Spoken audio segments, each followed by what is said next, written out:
Hello everyone, welcome to Tara IS and welcome you all to the Hindu analysis for 13th of Jan 2025. Let's have a discussion on important articles from the Hindu newspaper for the UPSC point of view. ఇంకా ఎవరైనా channel ని subscribe చేసుకోకుండా చూస్తుంటే make sure that you hit the subscribe button and also click the notification bell icon. And also మొత్తం video చూసిన తర్వాత మీకు video కనుక నచ్చినట్టయితే లైక్ చేయడం మర్చిపోద్దు and also make sure that you hit the subscribe button and also give you feedback through the comment box and share this videos with your friends and fellow aspirants so that వాళ్ళకి కూడా benefit అవుతాయి.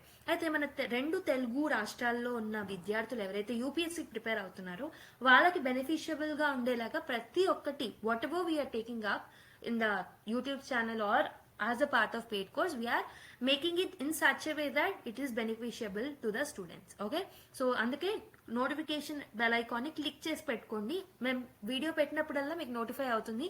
Whatever is required for the exam point of view, that will be dealt as part of YouTube channel videos. Okay, so with this note, let's start the video. So let us look at the index. Okay, what are the different topics మనం discuss చేసుకునేవి ఏంటో చూద్దాం ఒకసారి.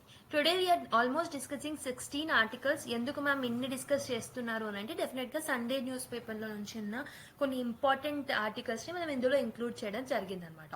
So we know Monday to Saturday మాత్రమే మనకి news analysis videos వస్తాయి కాబట్టి whatever the important news that are there on Sunday will be included as part of Monday and Tuesday discussions. Okay, so repeated things ఉంటూ ఉంటాయి సండేలో and also editorials ఉండవు కాబట్టి so whatever it is important in on Sunday definitely will cover in the other sessions. Okay, so and also మీకు PDF friendly PDF కావాలి అని అంటే so if you want the access of PDF friendly PDF definitely you need to go through our Telegram channel link ఎక్కడెక్కడ ఉంటుంది అని అంటే description box లో మీకు మెన్షన్ ఉంటుంది అండ్ ఆల్సో కామెంట్ బాక్స్ లో పిన్డ్ కామెంట్ ఉంటుంది చూడండి, అక్కడ మీకు టెలిగ్రామ్ ఛానల్ లింక్ అనేది ఉంటుంది. You can directly get access of the PDF over there in our Telegram channel.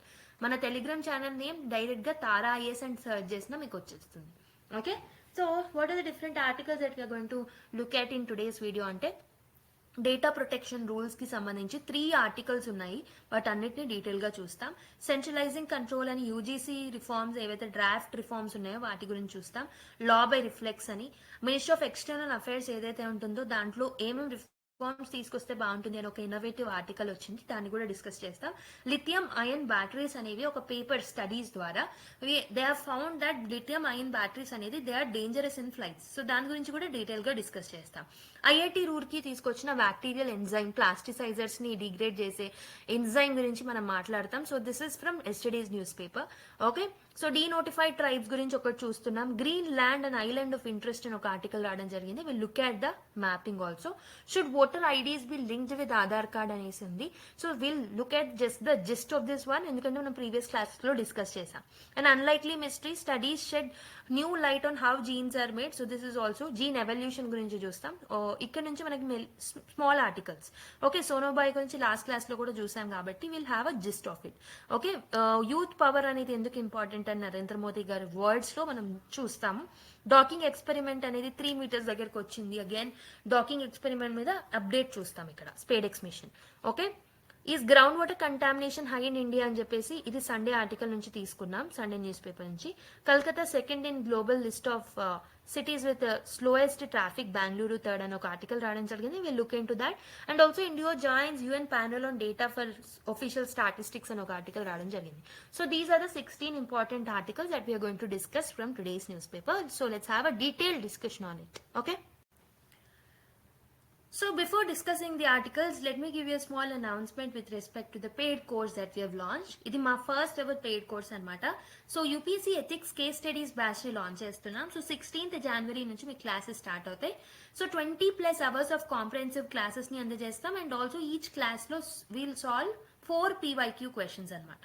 అయితే you will master Tara's Dashavatar approach to confidently crack any case study from it. And dedicated sessions కూడా ఉంటాయి on key ethical thinkers and also philosophers. Topper copy analysis అనేది చేస్తాము. 2 full and టెస్ట్లు అనేవి ఉంటాయి with detailed evaluation and feedback. Work book access ఇస్తాము, అందులో మీకు 50+ కేస్ స్టడీస్ ఉంటాయి ఆన్ డైవర్స్ థీమ్స్. అయితే 1499 కి మనము ఈ కోర్స్ ని ప్రొవైడ్ చేస్తున్నాం. And plus some GST charges kuda untai. If you want to enroll into that course, www.tarayus.com ki login ayi you can actually purchase this course directly from our website, or మీకు ఏదైనా queries ఉంటే మీరు 6305955329 అనే నెంబర్కి call చేసి అయినా మీరు purchase చేయొచ్చు. Okay, you can ask your queries and you can take the admission in this particular batch. Okay, so with this note, let's start the video. So let us look at the first news article. Okay, so basically manaki 3 to 4 articles raadam jarigindi with respect to the draft rules for the data protection. Okay, data protection draft rules gurinchi మనం last classes లో lot of times discuss చేస్తూ వచ్చాం. So దీని గురించి మనకి 2-3 articles రావడం జరిగింది. So we have clubbed all the articles together in order to make you understand what is relevant for the exam point of view. Okay, syllabus mapping చూసుకుంటే మీరు ఈ పర్టికులర్ టాపిక్స్ ని ఎక్కడ లింక్ చేసుకోవచ్చు అంటే GS2 లో governance, transparency, accountability, government policies and interventions for development అనే topics కి మీరు ఈ టాపిక్ ని లింక్ చేసుకోవచ్చు. ఓకే, GS3 లో కూడా ఇంటర్నల్ సెక్యూరిటీలో కూడా మీరు దీన్ని లింక్ చేసుకోవచ్చు. Okay, so if you look at the historical background of the news, okay, so privacy అనేది it's a fundamental right. Supreme Court of India 2017 లో ఒక జడ్జ్మెంట్ ఇవ్వడం జరిగింది which is known as Puttaswamy judgment. Okay, ఇందులో ఈ judgement లో supreme court ఏం చెప్పింది అని అంటే it has declared right to privacy ఏదైతే ఉంటుందో ఆర్టికల్ 21 కింద ఇది ఫండమెంటల్ రైట్ అని చెప్పేసి డిక్లేర్ చేయడం జరిగిందనమాట.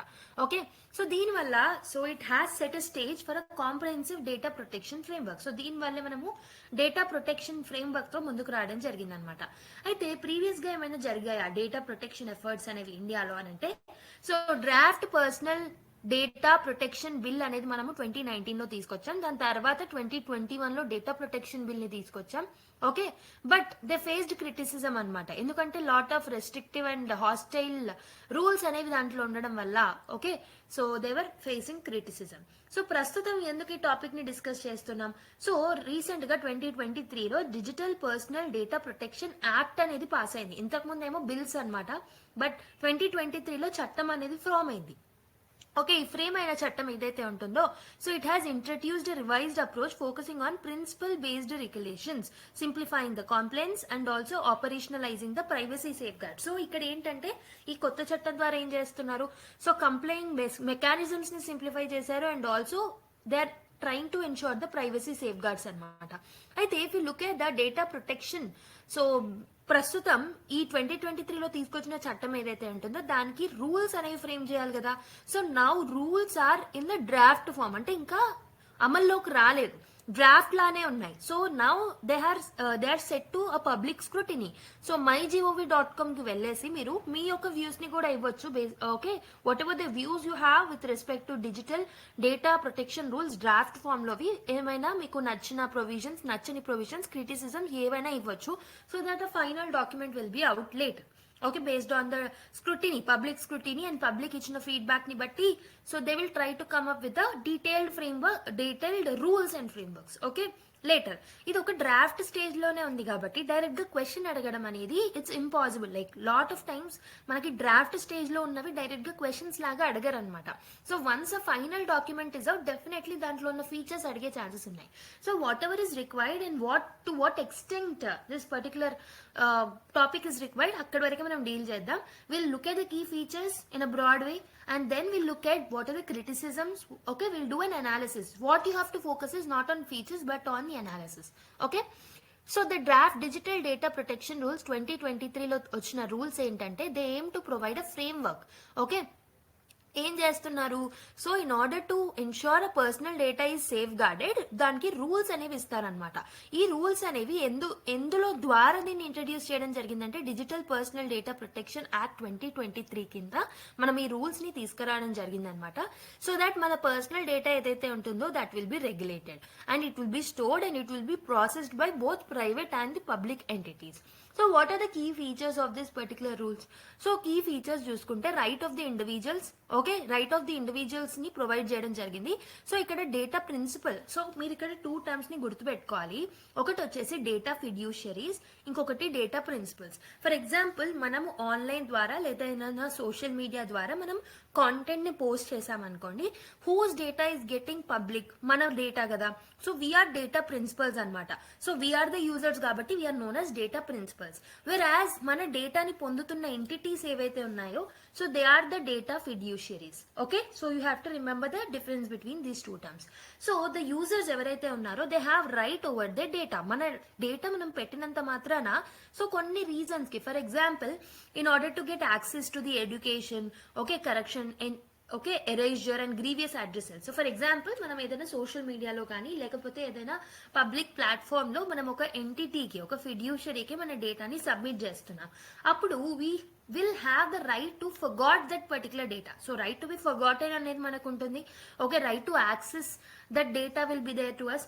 దాన్ని కరెక్షన్ చేయాలన్న రైట్ మనకు ఉంటుంది. ఓకే, దాన్ని ఎరేజర్ చేయాలన్న, కంప్లీట్ గా రిమూవ్ చేయాలన్న రైట్ కూడా మనకు ఉంటుంది. We can demand the entity అనమాట. సో ఒకవేళ అక్కడ ఏదైనా కాన్ఫ్లిక్ట్ ఆ ఇండివిజువల్ కి, లైక్ డేటా ప్రిన్సిపల్ కి, డేటా ఫిడ్యూషరీస్ కి ఏదైనా కాన్ఫ్లిక్ట్ వస్తే డెఫినెట్ గా గ్రీవియన్స్ రెడ్రెసల్ మెకానిజమ్స్ ని కూడా దీంట్లో ప్రొవైడ్ చేయడం జరిగిందనమాట. ఓకే, సో ఇక్కడ కన్సెంట్ అనేది ఇట్స్ ఇస్ సెంట్రలైజ్. సో ఇక్కడ ఏంటంటే we will have that okay ability and right to withdraw our like ఏమంటారు, టు ప్రొటెక్ట్ అవర్ ప్రైవసీ అనమాట. To protect our data will have a right to privacy and right to access, correction, erasure and also the grievance redressal mechanisms కూడా ఉంటాయి అనమాట. So what are the obligations of data fiduciaries? So ఇదేమో right to individual ని provide చేశారు. మరి ఫిడ్యూషరీకి సంబంధించి ఎలాంటి obligations ఈ రూల్స్ లో పెట్టడం జరిగిందంటే, so the entities who are processing our personal data they are known as data fiduciaries. So వాళ్ళు ఏం చేయాలి, they must ensure law processing కానీ ఏదైతే లాఫుల్ ప్రాసెసింగ్ ఏదైతే జరుగుతుందో the data processing should be lawful లాగా ఓకే లీగల్ గా జరిగేటట్టు చూసుకోవాలన్నమాట. అండ్ ఆల్సో ట్రాన్స్పరెన్సీని ఎష్యూర్ చేయాలి. And also they have to safeguard and protect the data that is provided by the data principals. Okay, they are required to publish the privacy notices also. So ఏంటంటే ఏదైనా privacy notices ఇచ్చినప్పుడు అది ఎలా ఉండాలి, so మనకు తెలియని language లో కాకుండా సింపుల్ లాంగ్వేజ్ లో, సో అండర్స్టాండబుల్ లాంగ్వేజ్ లో పీపుల్ కి అర్థం కావాలి, యూజర్స్ కి అర్థం కావాలి. సో ద ప్రైవసీ డీటెయిల్స్ ఏవైతే నోటీసెస్ ఏవైతే మెన్షన్ చేస్తున్నారో they must be clear and they must be understandable అనమాట. Okay, next provision under this draft is data protection board. ఒక అడ్జుడికేటరీ బాడీని ఓకే ఎస్టాబ్లిష్ చేయడం జరుగుతుంది అనమాట. So that body will be responsible for enforcing the rules that are there. So ఇక్కడ మనం frame చేసుకున్న rules అన్ని ఇంప్లిమెంట్ చేయడానికి ఈ బాడీని ఎస్టాబ్లిష్ చేస్తారనమాట. Okay, they will also look at the grievances. So consumers కి ఆర్ యూజర్స్ కి ఏదైనా కన్సెంట్ ఉన్నప్పుడు గ్రీవియన్స్ రెడ్రెసల్ మెకానిజమ్స్ అనేవి ఉంటాయని చెప్పా కదా. So that will be done through this data protection board. So దాని యొక్క స్ట్రక్చర్ ఏదైతే ఉంటుందో this has raised some criticisms అని చెప్పొచ్చు. ఎందుకనంటే ఇక్కడ దీని structure and the composition of this particular body is unknown. ఒకవేళ ఈ కాంపోజిషన్ ఏదైతే ఉంటుందో that composition of the bodies are the chairman or the members of this body if it is appointed by the central government control అనేది ఎక్కువగా ఉంటుంది. That body won't be independent. So మన data అనేది centralise అయిపోయే chance ఉంటుంది కాబట్టి so that body is facing some criticisms as of now. Next, cross-border data transfer. So cross-border data flows are permitted to specific jurisdiction notified by the government. So basic గా మన data ఏదైతే ఉంటుందో so మన డేటాని ఈ entities are data ఫిడ్యూషరీస్ ఏవైతే ఉన్నాయో they have to use with in the jurisdiction of India. Border దాటి వెళ్లకుండా చూసుకోవాలి. ఒకవేళ వేరే జ్యూరిస్డిక్షన్ కి వెళ్ళినా ఎలాంటి జ్యూరిస్డిక్షన్ కి వెళ్ళాలి అని అంటే గవర్నమెంట్ ఒక లిస్ట్ ని నోటిఫై చేస్తుంది. ఆ లిస్ట్ లో ఏ ఏ జ్యూరిస్డిక్షన్ కి వెళ్ళొచ్చు అనేది మెన్షన్ చేస్తుంది. అక్కడికి మాత్రమే వెళ్ళనివ్వాలన్నమాట. ఓకే, దీనివల్ల ఏమవుతుంది, మన డేటా అనేది ప్రొటెక్ట్ అవుతుంది. సో ఎక్సెసివ్ రెస్ట్రిక్షన్స్ లేకుండా బేసిక్ గా మన డేటా అనేది ఈజీగా ప్రైవేట్ గా ఉంటుందన్నమాట. నెక్స్ట్, చిల్డ్రన్స్ డేటా ప్రొటెక్షన్ కి సంబంధించి కూడా కొన్ని ప్రొవిజన్స్ ఉన్నాయి. So this particular rules will prohibit processing children's data అనమాట. మెయిన్ గా చిల్డ్రన్ డేటాని ట్రాక్ చేయకూడదు. ఓకే, టార్గెటింగ్ అడ్వర్టైజ్మెంట్ అనేది చేయకూడదు. మెయిన్ గా based on the data of the children and detrimental activities కూడా చేయొద్దు అనమాట. Next, exemptions for government entities. So government has broad powers to exempt itself from certain data processing. For example, government ki lot of works untai, so it need to give subsidies, it need to give schemes, it need to give policies. Dan kosam they need to target the people evaru actual beneficiaries అనేది వాళ్ళకి listing అనేది కావాలి. So దానికోసం sometimes government entities are exempted to use the data. Privacy డేటాని వాళ్ళు use చేసుకోవచ్చు అనమాట. ఎందుకు, in order to make the schemes and policies reach the intended beneficiaries. Okay, next, data breach notification. Data fiduciaries ఏంటంటే they are mandated to notify individuals and also the data protection board in case of a data breach. For example, ఒక person యొక్క data అనేది breach అయింది అని అన్నప్పుడు data fiduciaries need to actually inform this person that మీ data certain extent వరకు certain place కి reach అయింది. For example, if any person, if it is me or you, okay, imagine your data is leaked somewhere. So అప్పుడు data fiduciaries అంటే ఏదైతే మనము platform ని use చేస్తున్నామో, ఎంటిటీని యూజ్ చేస్తున్నామో, they have to inform us that మీరు ప్రొవైడ్ చేసిన డేటాలో సర్టెన్ డేటా, ఒక 10% డేటా అనేది లీక్ అయింది. ఎక్కడికి లీక్ అయింది అని అంటే సర్టెన్ రీజన్ కి లీక్ అయింది బై సర్టెన్ పర్సన్స్. సో అలా చెప్పేసి they have to provide us the privacy framework also. ఒక మీరు పాస్వర్డ్ చేంజ్ చేసుకోండి, లేకపోతే మీరు ఇంకేదైనా చేయొచ్చు, ఒక 2 స్టెప్ వెరిఫికేషన్ చేయొచ్చు, లేదా 3 స్టెప్స్ వెరిఫికేషన్ చేయండి, so that your data will be protected and it will not be leaked further. So ఇలా ఒక ప్రైవసీగా ఉంచడానికి డేటాని ఆ లిస్టింగ్ అనేది కూడా ప్రొవైడ్ చేయాలన్నమాట. Okay, so this is about the data breach notification. Next, penalty framework. And ఇంకొకటి ఏంటంటే ఇండివిజువల్స్ కే కాకుండా డేటా ప్రొటెక్షన్ బోర్డ్ కి కూడా ఇన్ఫార్మ్ చేయాలి if there is any data breach. Okay, next, penalty frameworks. So fines, ఒకవేళ entities ఒకవేళ comply అవ్వకపోతే rules ని, దే విల్ బి ఫైన్డ్ అనమాట. ఓకే, ఆల్మోస్ట్ 250 crores వరకు వాళ్ళని ఫైన్ చేసే అధికారం అనేది ఉంటుందన్నమాట, depending on the nature of the violation. Okay, so మరి what will be the implications okay with respect to this rules? Individual కి చూసుకుంటే, so this will empower the users. Definite గా మన డేటా అనేది ప్రొటెక్ట్ అవుతుంది అని అన్నప్పుడు, మన కన్సెంట్ ద్వారా మన రైట్ టు ప్రైవసీ అనేది హ్యాంపర్ అవ్వట్లేదు అన్నప్పుడు, so will be actually trusting the digital services and will use it more. Okay, it will empower us to use more the digital services. Okay, privacy protection అనేది ఉంటుంది. So main గా it will secure our data while handling it. So దాన్ని process చేసే సమయంలో కూడా entities or the fiduciaries will use certain guidelines. Okay, for businesses కి ఏముంటుంది? Complaints requirements. They definitely have to comply with the rules and regulations that are mentioned in this particular rules. Okay, so facilitation of data flows, cross border data transfer provisions ease global business operations also. Next, for government ఏముంటుంది? What will be the impact on the government? National security అనేది enhance అవుతుంది, accountability concerns అనేవి ఉండకుండా ఉంటాయన్నమాట, they will get reduced. So what will be the advantage of this particular rules అంటే privacy protection అనేది at most important advantage అని చెప్పొచ్చు. Okay, so it will secure our data personally and also the national security కూడా threat ఉండకుండా ఉంటుంది. Global లెవెల్లో ఉన్న frameworks కి అలైన్ అయినట్టు ఉంటుంది. ఫర్ ఎగ్జాంపుల్, ఈయూలో, యూరోపియన్ యూనియన్ లో జీడిపిఆర్ లాంటి బెస్ట్ ప్రాక్టీసెస్ ఉన్నాయి. We're going to so adopt the important things from these particular global best practices and will actually modify it according to our local needs. Okay, business friendly approach అనేది ఉంది ఈ particular దాంట్లో. And also people will trust the digital services and they will use. So it will benefit the e commerce and digital governance also. Penal provisions ఏవైతే ఉన్నాయో, so this includes hefty fines. ఒకవేళ comply అవ్వకపోతే చాలా fines కట్టాల్సి వస్తుంది, కాబట్టి it will ensure the accountability of the data fiduciaries also. Next, facilitates innovation. So it avoids overly prescriptive rules. చాలా rules అనేవి లేవు, కొన్ని రూల్స్ ఉన్నాయి, కానీ అవి ఖచ్చితంగా కంప్లై అవ్వాలి కాబట్టి. So it will promote innovation in the technology and startup devices also. Next, but there are certain disadvantages and criticisms these articles are focusing upon. So ఈ articles లో ఉన్న different criticism ని ఒక దగ్గర jot down చేసాము.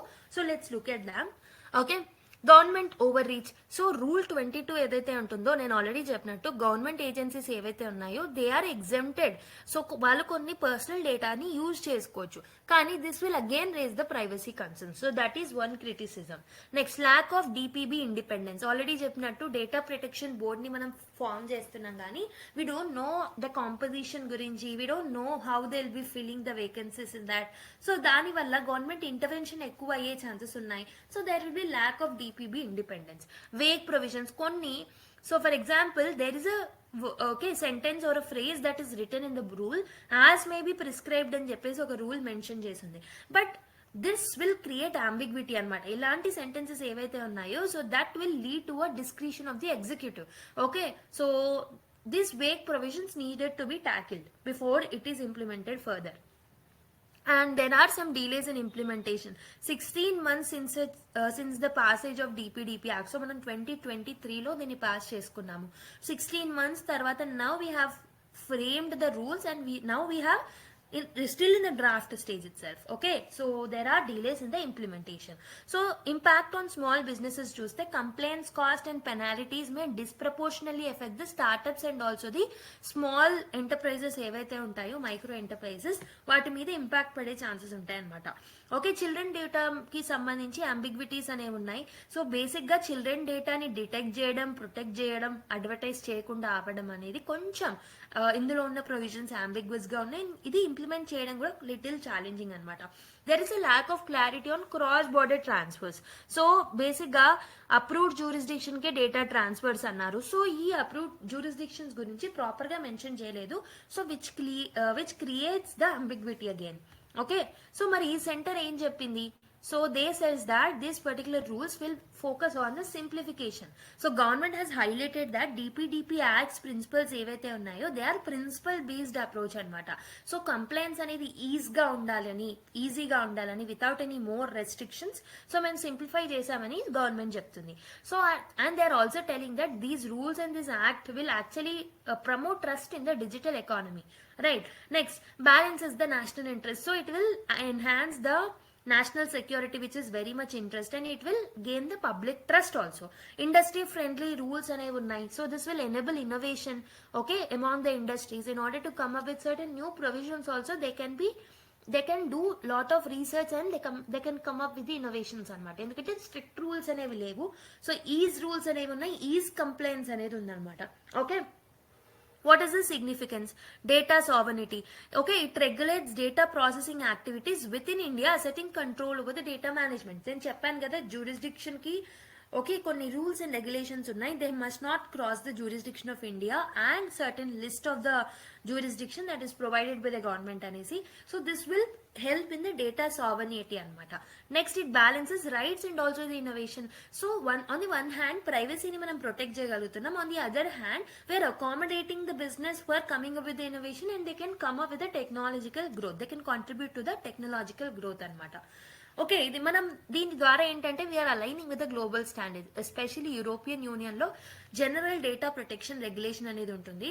So దానికి అలాంటి provisions కి మనం అలైన్ అవుతున్నాం. So we're having if we implement it in a proper way, definitely మనం కూడా ఒక బెస్ట్ ప్రాక్టీస్ గా మారొచ్చు. Consumer protection. సో ఇదేం చేస్తుంది? It will empower the individuals with rights such as consent right, okay, portability rights, grievance redressal mechanisms అనేవి ఉండడం వల్ల this will help in protecting the consumers interest. Okay, but challenges ఉన్నాయని చెప్పాను. Vagueness and ambiguities ఉన్నాయి, structural issues ఉన్నాయి with respect to DPB. Okay, rule 5 is exempting government data processing అని చెప్పాను. So that will actually hamper the privacy of the individuals. Okay, so బేసికల్గా దీన్ని మనం implement చేసి 16 months అయిన తర్వాత రూల్స్ ని తీసుకొస్తున్నాం, which creates the delays in the implementation. Okay, so sometimes because of the heavy burden on the startups and all innovation ని hamper చేసే ఛాన్సెస్ ఉన్నాయి. So there are some surveillance concerns also. కొన్ని safeguards ని మనం proper గా mention చేయకపోవడం వల్ల so this will again lead to the misuse of this particular act. Okay, vagueness ఉండడం వల్ల and all. Next way forward ఏం చేస్తే బాగుంటుంది? ఓకే, ఎక్కడైతే మనకి వర్డ్స్ వేగ్ గా ఉన్నాయో వాటిని క్లియర్ డెఫినేషన్ అనేది ప్రొవైడ్ చేయాలన్నమాట. Okay, fiduciaries in order to make fiduciaries comply with the mechanisms, definitely the act terms ఏవైతే టర్మినాలజీ ఏదైతే మెన్షన్ చేసామో ఈ చట్టంలో they have to be fair and reasonable and it should not be ambiguous. And independence of DPB మీద మనం focus చేయాలన్నమాట.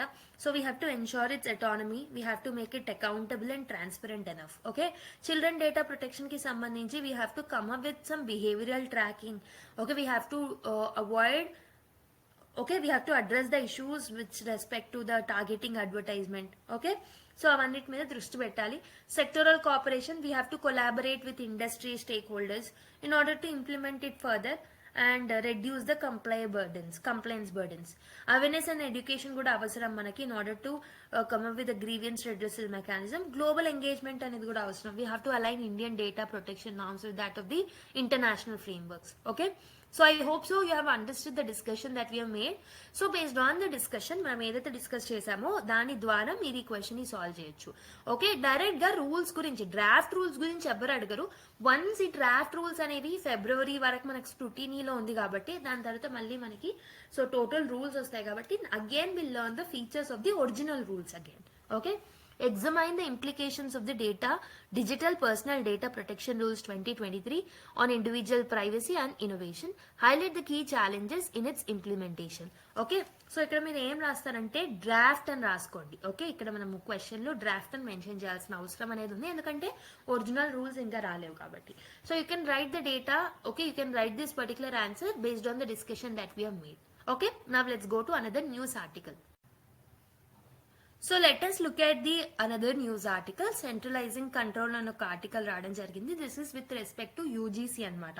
Recent గా news లో మనం ఆల్రెడీ చూసాం యూజీసీ రెగ్యులేషన్స్ డ్రాఫ్ట్ స్టేజ్ లో ఉన్నాయని చెప్పేసి 2025 కి సంబంధించి. సో దాని బేసిస్ మీద ఈ పర్టికులర్ ఆర్టికల్ రాయడం జరిగింది. Let's have a clear analysis on this article. So ఈ పర్టికులర్ ఆర్టికల్ అనేది మనకి GS2 లో functions and responsibilities of the union and the state, issues and challenges of federal structure లో లింక్ చేసుకోవచ్చు. If you look at the background, federal structure of education. Education అనేది its subject in the concurrent list. గుర్తుపెట్టుకోండి, education అనేది concurrent list లో ఉంది. అంటే it will allow both the centre and also states to legislate on this matter. Okay, కానీ కొన్ని tensions అనేవి arise అయ్యా over the jurisdictional boundaries. So if you look at the draft UGC regulations 2025, so ఇది ఎవరు propose చేశారంటే these are proposed by the university grants commission అనమాట. ఈ draft ఏం చేస్తుంది, this is seeking to centralising the appointment of the vice chancellor. So vice chancellor appointment అనేది centralise అవుతుంది because of the rules that are there in this UGC draft. Okay, and other administrative roles కూడా in the higher education they are been centralised అనమాట. So దానికి సంబంధించి ఇక్కడ analysis and criticisms ఇవ్వడం జరిగింది ఈ ఆర్టికల్లో. సో ఒకసారి మనము యూజీసీ రెగ్యులేషన్స్ 2025 డ్రాఫ్ట్ లో ఉన్న కీ ప్రొవిజన్స్ చూద్దాం. So for example with respect to appointment of vice chancellor, the power to appointment of vice chancellor ఇది ఎవరికి వెస్ట్ చేశారు అని అంటే it is vested usually on the governor, that is chancellor అనమాట. Removing the role of the state government. So దీంట్లో state governments కి role అనేది ఇవ్వలేదన్నమాట. Okay, in constituting the search cum selection committee. So committees to include representatives of chancellor, UGC chairperson and the university syndicate or senate. Okay, వీళ్ళని appoint చేయడానికి ఎవరికి ప్రాధాన్యత ఇచ్చారు అంటే to the chancellor, that is to the governor అనమాట. So the role of the state government has been removed. Next, penalties for non compliance. Universities ఒకవేళ ఈ provisions ని వైలేట్ చేసినట్టయితే దే విల్ బి పీనలైజ్డ్ అనమాట. Okay, so funding on the UGC act, funding ఏదైతే ఇస్తారో government schemes కింద వాటిని cut down చేస్తారనమాట ఒకవేళ వాళ్ళు కంప్లై అవ్వకపోతే to the rules. Eligibility criteria for vice chancellors, it will allow non academics with at least 10 years of senior experience in the field such as public administration or the public policy. So దీంట్లో వాళ్ళకి public administration లో public policies లో 10 years at least experience ఉంటే they can be actually eligible for this vice chancellor post. Extended tenures of vice chancellors. So vice chancellor tenure is proposed to be extended from 3 to 5 years అనమాట. 3 ఇంతకు ముందు ఉండింది, but now it has the tenure of the vice chancellor is to be increased to the 5 years under the draft. Okay, ఇంకా ఇది finalise అవ్వలేదు. Next, దీని వల్ల ఈ ప్రొవిజన్స్ వల్ల what will be the implications, ఏం ఇంప్లికేషన్స్ ఉంటాయి? ఫెడరలిజం మీద ఇంప్లికేషన్స్ ఉంటాయి. స్టేట్ యొక్క అటానమీ అనేది వీక్ అయింది. సో స్టేట్ గవర్నమెంట్ రిప్రజెంటేషన్ అనేది లేదు in the vice chancellor appointments. దీనివల్ల ఫెడరల్ ప్రిన్సిపల్స్ కి థ్రెట్ లాగా మారుతుంది. ఓకే, కొలాబరేటివ్ గవర్నమెంట్స్ కి కూడా థ్రెట్ లాగా మారుతుంది. పొటెన్షియల్ కాన్ఫ్లిక్ట్, సెవరల్ స్టేట్స్ ఈ డ్రాఫ్ట్ ని అపోజ్ చేశాయన్నమాట. ఓకే, సో వాళ్ళ రైట్స్ ని ఇన్ఫ్లుయెన్స్ చేశారని చెప్పేసి వాళ్ళు అపోజ్ చేయడం జరిగింది. హైయర్ ఎడ్యుకేషన్ మీద ఎలాంటి ఇంప్లికేషన్ ఉంటాయి? So it will centralise. Okay, concentration of power will be on the centre. Okay, it will vest power solely with the chancellor, could lead to the politicization of the appointments. ఒకవేళ governor కి ఎక్కువగా role ఇస్తే governor is not fair enough. Okay, so ఒకవేళ politically aligned అయ్యి appointments చేస్తే so this appointment will be totally politicised అనమాట. Next, impact on academic leadership. So non academics కి సంబంధించిన వాళ్ళని ఇంక్లూడ్ చేయడం వల్ల ఎలిజిబుల్ క్యాండిడేట్స్ ఎవరైతే ఉన్నారో in order to become vice chancellors వాళ్ళ యొక్క ఆపర్చునిటీ వాళ్ళు లూజ్ అవ్వడం జరుగుతుంది అనమాట. Administrative clarity. The extended tenure could provide stability in the university administration. Okay, so administration మీద స్టెబిలిటీ అనేది వస్తుంది because of the extended tenure. So 5 years ఉండడం వల్ల, ఇంతకుముందు ఓన్లీ 3 years ఉండేవి. ఓకే, గవర్నమెంట్స్ మీద ఎలాంటి ఇంపాక్ట్ ఉంటుంది అంటే ఇన్స్టిట్యూషనల్ ఇండిపెండెన్స్ అనేది అండర్మైన్ అవుతుంది బికాస్ ద చేంజెస్ ఏవైతే ఉన్నాయో, so these are undermining the autonomy of the universities. So దీని వల్ల ఏంటి, they'll be under the bureaucratic control, independent గా వర్క్ చేయలేకపోతారు అనమాట. And there is a threat of funding. ఒకవేళ వాళ్ళు if they are not complying with the rules, UGC schemes ఏవైతే ఉంటాయో వాటిలో ఉన్న మనీ ఆర్ గ్రాంట్స్ ఏవైతే ఉంటాయో అవి తగ్గిపోతాయి అనమాట. So there is a threat of funding also. Next, state opposition. Tamil Nadu, Kerala and other states are opposing. So Tamil Nadu is saying that they have passed a house resolution against the draft. Okay, so ఇది anti federal అని చెప్పేసి, educational అటానమీని disturb చేస్తుందని చెప్పేసి తమిళనాడు చెప్పడం జరిగింది. Again this is in the concurrent list కాబట్టి even states need to participate in this. Okay, states కి కూడా ఎడ్యుకేషన్ మీద అంతే ప్రయారిటీ అనేది ఉంటుంది like that of the centre. కేరళలో చూసుకుంటే కేరళలో ఏం చేశారు, they have raised concerns over the biases in the appointments. Okay, and political loyalist or politicise చేస్తున్నారని చెప్పేసి వాళ్ళు they have opposed this particular act. Other states లో మనం చూసుకుంటే opposition from the states governed by divorce political parties. So మిగతా states నుంచి కూడా opposition రావడం జరిగిందనమాట. మరి ఏం చేస్తే బాగుంటుంది in order to solve this particular issue? We have to strengthen the federalism. ఒక collaborative approach తో ముందుకు రావాలి. States and center both have to share the responsibility in the governance, okay, education and also university governance.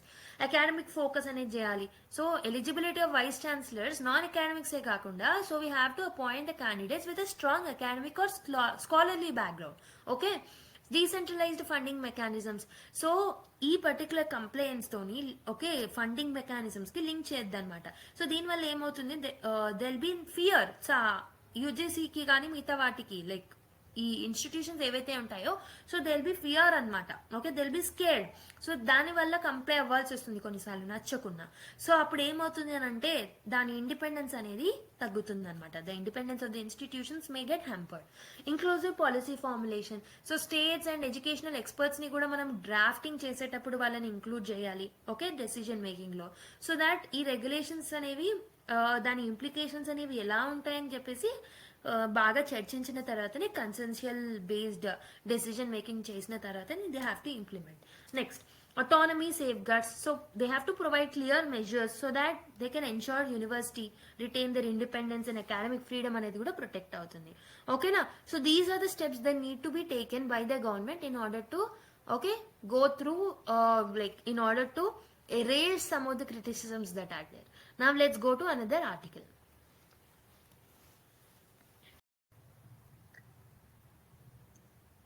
Now let's go to another article. So ఇక్కడ మనకి law by reflex అని ఒక article రావడం జరిగింది. So this particular article is important for the GS2 point of view, government policies and interventions for women empowerment అనే topic కి link చేసుకోవచ్చు. Okay, so if you look at the background of this particular news, so there is a rise in sexual crimes అన్నమాట according to lot of surveys. Okay, high profile cases of sexual violence often prompt swift legislative action driven by public outrage or political consideration. So basic గా recent గా మనం చూస్తున్న high profile cases ఏవైతే ఉన్నాయో with respect to sexual violence, so this actually motivates the legislature to come up with some legislative actions అనమాట. ఒక swift legislative action అనేది తీసుకురావాలన్న ఆలోచన స్టేట్ గవర్నమెంట్స్ కి అండ్ సెంట్రల్ గవర్నమెంట్ కి ప్రొవైడ్ చేస్తుంది. సో తమిళనాడు రీసెంట్ గా ఏమైంది, so there was a rape case that was noticed in Anna University in Tamil Nadu. So దానివల్ల తమిళనాడు అసెంబ్లీ ఏం చేస్తుంది అంటే they have amended the laws to enhance the punishment for the sexual crimes. Okay, so దీంట్లో ఏంటంటే ఈ amendments లో they have included stricter bail provisions, death penalty. For example acid attacks టైంలో okay in the vegetative state if they are doing acid attacks definite గా దాన్ని death పెనాల్టీకి తీసుకోవాలని చెప్పేసి చెప్పారనమాట. And broad and definitions of harassment ఒకవేళ చేస్తే దాని యొక్క డెఫినేషన్స్ ని వాటిని బ్రాడన్ అప్ చేయడం జరిగింది. They have included digital and electronic means also. So ఇలా కొన్ని అమెండ్మెంట్స్ తమిళనాడు గవర్నమెంట్ చేయడం జరిగింది. So what are the key amendments మళ్ళీ ఒకసారి చూసుకుంటే they have mention the stricter punishments అనమాట. జైల్ టర్మ్స్ ని ఇంక్రీజ్ చేయడం జరిగింది for crimes such as rape, stalking and also voyeurism. Next, introduction of death penalty. So acid attacks చేసిన వాళ్ళకి death penalty ఇస్తున్నారనమాట. అనమాట. Bail denial features, so stricter bail conditions ఇవ్వడం జరిగింది, mainly with respect to POCSO act. Next protection orders, so provisions to ensure perpetrators cannot survive contact survivors through and any mean. So survivors ఎవరైతే, ఒకవేళ victims ఎవరైతే ఉన్నారో, so the survivors ఎవరైతే ఉన్నారో వాళ్ళని approach అవ్వద్దు అనమాట ఈ పర్పట్రేటర్స్. అలాంటి మెకానిజమ్స్ ని తీసుకురావాలి. Okay, we have to expand the definition. Okay, they have expanded the definition of the harassment. So ఈ స్టెప్స్ అనేది అమెండ్ చేయడం జరిగిందనమాట with respect to Tamil Nadu amendment. Okay, so what are the implications? So this will help in deterrence against the crimes. Survivor protection అనేది preserve అవుతుంది. Next holistic approach తో ముందుకు వచ్చారు. So they covered the new age crimes also, especially those including the digital mediums. So దీనివల్ల public trust అనేది పెరుగుతుంది. Okay, this will help in ensuring the women safety. But there are some concerns. There is a problem of effectiveness. Empirical studies ఏం చేస్తున్నాయనంటే, okay, increasing punishments alone may not reduce the crimes. Okay, conviction rates ని కూడా మనం పెంచాలి, so that ఈ effectiveness అనేది పెరుగుతుంది. Okay, next broader definition. So misusage and also మిగతా ఫాల్స్ అక్యూజేషన్స్ ఇవన్నీ ఏవైతే ఉన్నాయో వాటికి సంబంధించిన డెఫినేషన్స్ ని బ్రాడన్ అప్ చేయాలన్నమాట. సో ఇంప్లిమెంట్ అయ్యేలాగా ప్రాపర్ గా చూసుకోవాలి. పొలిటికల్ మోటివేషన్ అనేది ఇంపార్టెంట్. ఓకే, పొలిటికల్ మోటివేషన్ అనేది ఉండకూడదు. So reactionary amendments may reflect political image management rather than addressing the systemic issues. So basic గా ఇక్కడ ఏమంటున్నామంటే, what are the concerns with this particular amendment అని అంటే, ఇదేంటంటే పొలిటికల్ మోటివేషన్ లానే చూస్తున్నారు కానీ సిస్టమిక్ ఇష్యూస్ ఏవైతే ఉన్నాయో వాటిని ట్యాకిల్ చేయట్లేదు. Okay, so only punishments and all will not help. Systemic గా ఏం ఛాలెంజెస్ ఉన్నాయో వాటన్నిటిని మనము ఓకే సరి చేయాల్సిన అవసరం అనేది ఉంటుంది. ఫర్ ఎగ్జాంపుల్ అవేర్నెస్ జనరేషన్ చేయాలి. Okay, people must be trained. Okay, parents must be training their children with respect to this. Okay, how to behave అని, character building and all ethical lessons ఇవన్నీ కూడా చేయొచ్చు అనమాట. What should be the way forward? We have to focus on implementation. Conviction rates ని strengthen up చేయాలి. We have to come up with the awareness campaigns. We have to educate people on the legal provisions that are made. Okay, we have to encourage the people who are sufferers ఎవరైతే ఉన్నారో వాళ్ళు ఖచ్చితంగా report చేసేలాగా చూసుకోవాలన్నమాట. We have to bring the judicial reform, స్పీడీగా trials జరిగేటట్టు. Specialised courts ని మనము అపాయింట్ చేయాల్సిన, ఎస్టాబ్లిష్ చేయాల్సిన అవసరం అనేది ఉంది in order to look about the sexual crimes, in order to reduce the delays.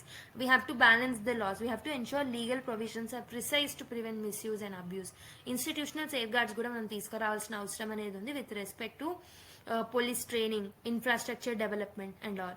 Preventive measures ని మనం ప్రమోట్ చేయాలి. We have to promote gender sensitization, awareness programmes mainly in the schools, workplaces and public spaces also. Okay, so this can be the way forward. Okay, now let's go to another article. So there is another article, the reforms needed in the ministry of external affairs అని చెప్పేసి ఒక article రావడం జరిగింది. అయితే ఇక్కడ writer ఏమంటున్నారంటే, India definitely it is on the rise. ఎందుకనంటే we have to thank the economic growth. Okay, lot of economic growth మనం చూస్తున్నాం. So India is registering a good economic growth. Political stability అనేది చూస్తున్నాం. We have seen bold and autonomy in the foreign policy and also. Next G20 ప్రెసిడెన్సీలో success చూసాం. ప్రెసిడెన్సీలో Russia Ukraine కి సంబంధించి we have maintained our strategic autonomy. Okay, and with respect to COVID-19 we have okay positioned ourselves with a vaccine diplomacy. We have come up with lot of initiatives in order to tackle the concerns of the global south. Okay, so అంటే India అనేది ఒక major player గా establish అయిపోయింది in the global affairs also. However ఏంటంటే ప్రస్తుతం ఉన్న global stature ఏదైతే ఉంటుందో, ద గ్లోబల్ ఇష్యూస్ ఏవైతే ఉన్నాయో, this is making the India to actually reform the organizational structures, especially with respect to Ministry of External Affairs. Ministry of External Affairs ఏదైతే ఉంటుందో, it need to keep face with the demands of the new era also.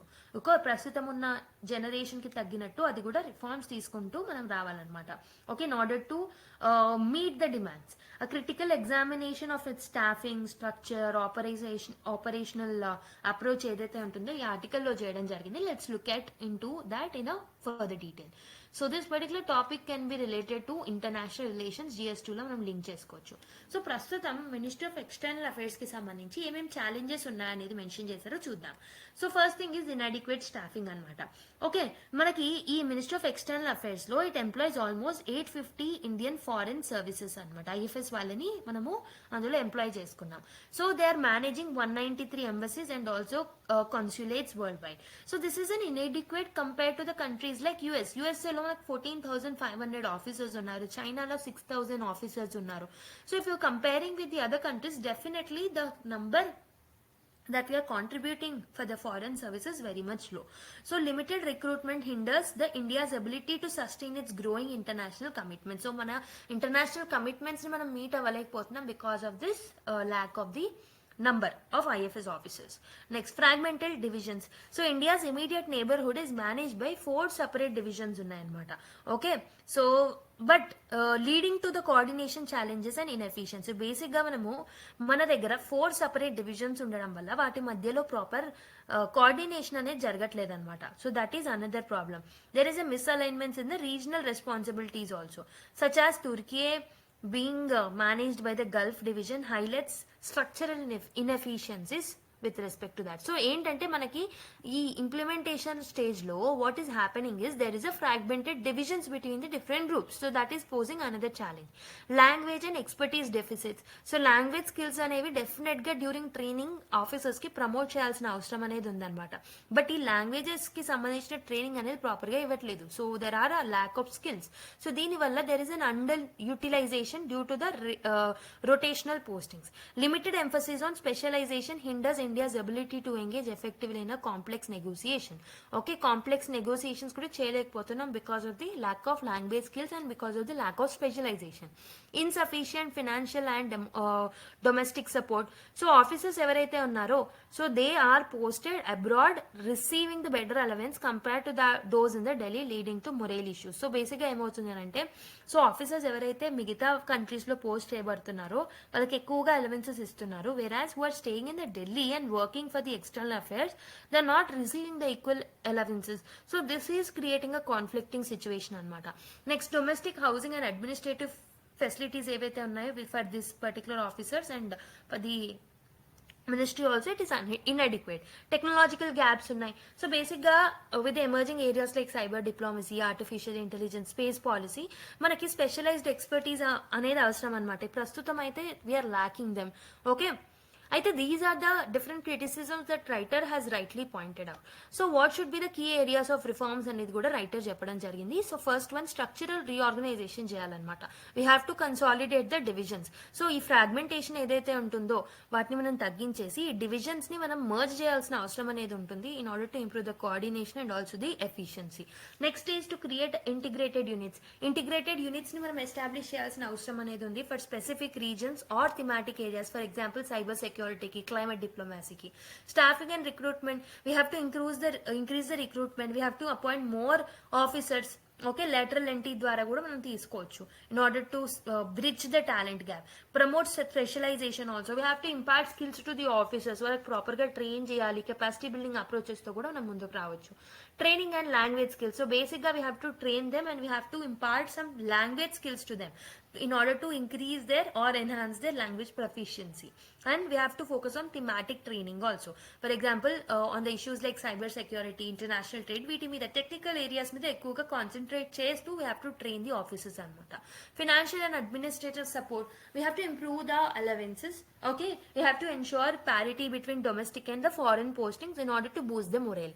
We have to enhance the housing facilities for these officers who are staying outside and within India also, who are working under Ministry of External Affairs. So technology and innovation అనేది అవసరం. We have to develop the capacity in the emerging areas like cyber diplomacy, artificial intelligence, blockchain technology and all. Okay, we have to leverage the digital tools. We have to increase the infrastructure with respect to digital tools. Okay, so steps, what is the step in the right direction అంటే new divisions ని మనం establish చేయాల్సిన అవసరం అనేది ఉంది. For example, recent initiatives like establishment of divisions for space planning and research reflects the progress. So centres like centre for contemporary China studies ఇలాంటివి కూడా మనం ఎస్టాబ్లిష్ చేయాల్సిన అవసరం అనేది ఉందన్నమాట in order to promote the research and also decision making proper గా ఉండేలాగా. And visionary leadership మీద మనం ఫోకస్ చేయాలి. So the leadership of the external affairs minister doctor S Jaishankar emphasises innovation and assertiveness in the foreign policy. So ప్రస్తుతం ఉన్న leadership కూడా it's too much visionary, okay, visionary leadership. So దాన్ని మనం utilise చేసుకోవాలి. We have to fill the gaps that are there with respect to minister of external affairs. So ఇది so the specific thing that is mentioned by the author. So some a kind of a innovative article in Jepochu. Okay, now let's go to another one. So there is another article, are lithium batteries on flights dangerous అని ఒక article రావడం జరిగింది. So బేసిక్గా ఏమైందంటే Jan 2 రోజు international federation of airlines pilots association ఏదైతే ఉంటుందో, so they have come up with ఏమంటారు పొజిషన్ పేపర్స్, ఒక 3 పేపర్స్ తో ముందుకు వచ్చారనమాట. They have told about the risk of lithium ion batteries in the airport and airport settings. Okay, aircraft settings లో airport లో risk అనేది ఉంటుంది if you're using the lithium batteries అని చెప్పేసి వాళ్ళు అనడం జరిగింది. ఈ పేపర్స్ మెన్షన్ చేయడం జరిగింది అనమాట. ఓకే, సో ఫ్యూచర్ లో మనం తీసుకొచ్చే ఎలక్ట్రిక్ వెహికల్స్ ప్రమోషన్ ఏదైతే ఉంటుందో దానికి కూడా ఒక థ్రెట్ అనేది, ఒక కన్సర్న్ అనేది లాగా ఈ పర్టికులర్ పేపర్స్ ఉండడం జరిగింది అనమాట. సో ఈ ఎందుకు లిథియం అయన్ బ్యాటరీస్ అనేది కన్సర్న్, అవన్నీ మనము డీటెయిల్ గా చూద్దాం. సో ఇది మనం సైన్స్ అండ్ టెక్నాలజీలో developments and application that is GS3 లో మనం యూజ్ చేసుకోవచ్చు. ఓకే, లింక్ చేసుకోవచ్చు. అసలు లిథియం అయన్ బ్యాటరీస్ అనేవి ఎందుకు ఫ్లైట్స్ లో concern? Energy density advantage. So lithium ion batteries ఏవైతే ఉన్నాయో they store large amounts of energy in the compact spaces also. Okay, తక్కువ స్పేస్ లోనే ఎక్కువగా అమౌంట్ ఆఫ్ ఎనర్జీని యూజ్ చేసుకుంటాయి, లైక్ స్టోర్ చేసుకుంటాయి అనమాట lithium ion batteries. So making them ideal for the modern devices. However this feature also increases the risk which while mishandling or damaging. So basic గా ఎక్కువ energy ఒకే దగ్గర store ఉండడం అనేది advantage అయినప్పటికీ proper గా మనం దాన్ని హ్యాండిల్ చేయకపోయినా or else if it is damage definitely it will cause the harm అని అంటున్నారు. Next chemical composition. Lithium ion batteries ఏవైతే ఉన్నాయో ఇవి ఫ్లేమబుల్ ఎలక్ట్రోలైట్స్ ని యూజ్ చేసుకుంటాయి అనమాట. So when the short circuit or mechanical damage అనేది జరిగినప్పుడు దీని వల్ల థర్మల్ రన్ అవే అనేది జరగొచ్చు అనమాట.